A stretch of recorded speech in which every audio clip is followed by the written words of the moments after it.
નમસ્કાર મિત્રો, જીતેન્દ્ર પટેલ, શ્રીમતી એમ કે પટેલ હાઈસ્કૂલ ગોઝારિયા.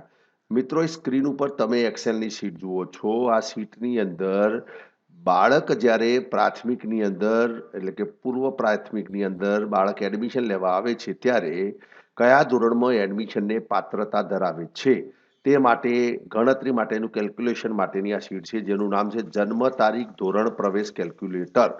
ઓકે, હવે માની લો કે વાલી જ્યારે બાળકનું એડમિશન લેવા માટે શાળામાં આવે છે ત્યારે અહીં આપણે કેવી રીતે આ શીટને ઓપરેટ કરવી, તો અહીં તમે જુઓ આપણે અહીં લખ્યું છે કે રિક્વાયર્ડ ડેટ એટલે કઈ તારીખે આપણે એની ઉંમર ગણીએ છીએ.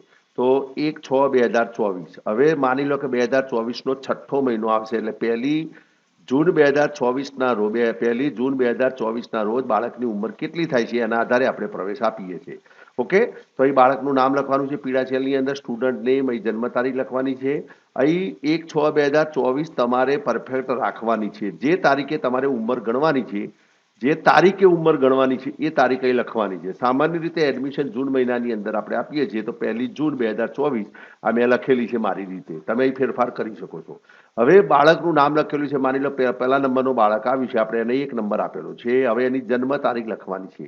હવે અહીં લખેલું છે 5 નવેમ્બર 2017 આપણે જન્મ તારીખ લખી. વાલીને પૂછ્યું તો કઈ જન્મ તારીખ, તો કે 5 નવેમ્બર 2017. એટલે તરત જ બાજુમાં બતાવે છે 6 વર્ષ 6 મહિના અને 27 દિવસ થાય છે એનો મતલબ 6 વર્ષ 6 મહિના અને 27 દિવસ થયો છે. તો આ બાળક ફર્સ્ટમાં બેસવાને લાયક છે.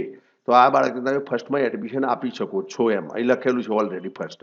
હવે માની લો કે બાળકની ઉંમર આપણે અહીં બદલીએ છીએ. અહીં ધારો કે મેં 2018 કરી છે, તો એ તરત અહીં લખાઈને આવી છે, તમે જુઓ બાલ વાટિકા.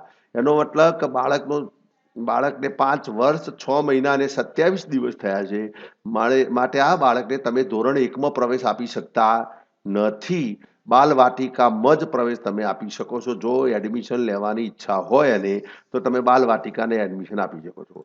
હજુ માની લો કે આપણે આને બદલીએ છીએ, 2019 કરીએ છીએ કે 5/11/2011, તો અહીં લખેલું છે તમે જુઓ કે બાળકને સિનિયર કેજી, બરાબર, કે આ બાળકને બેસાડવો હોય તો સિનિયર કેજીમાં જ બેસાડી શકાય, કે જેથી એ બાળકની ઉંમર 4 વર્ષ 6 મહિના અને 27 દિવસ થઈ છે. એટલે જ્યારે બાળક ધોરણ 1માં આવશે એ વખતે એની ઉંમરમાં મિસમેચ ન થાય અને ભવિષ્યમાં બાળકને એસએસસી એચએસસીની પરીક્ષા આપતી વખતે એની મેચ્યોર ઉંમર થઈ જાય તે માટે આ ખાસ કેલ્ક્યુલેટર આપણે બનાવેલું છે. તો તમારે ફક્ત શું કરવાનું છે, વિદ્યાર્થીઓનું લિસ્ટ અહીં લખતા જવાનું છે, સામે એની જન્મ તારીખ લખતા જવાની છે અને એના આધારે એ બાળક કયા ધોરણમાં બેસવાને પાત્ર છે અહીં તમને બતાવે છે. તો આ નાનકડી શીટ છે જે કદાચ કોઈને કામમાં આવશે તો આનંદ થશે. અહીં ધારો કે 2019ની જગ્યાએ હજુ આપણે 2020 લખીએ છીએ, માની લો ચલો 2020, તો અહીં બતાવે છે કે નર્સરીમાં બેસવાને લાયક છે કે બાળકની ઉંમર 3 વર્ષ 6 મહિના અને 27 દિવસ થાય છે. ઓકે, તો આ રીતે તમે ઉંમર નાખીને તમે ચેક કરી શકો છો.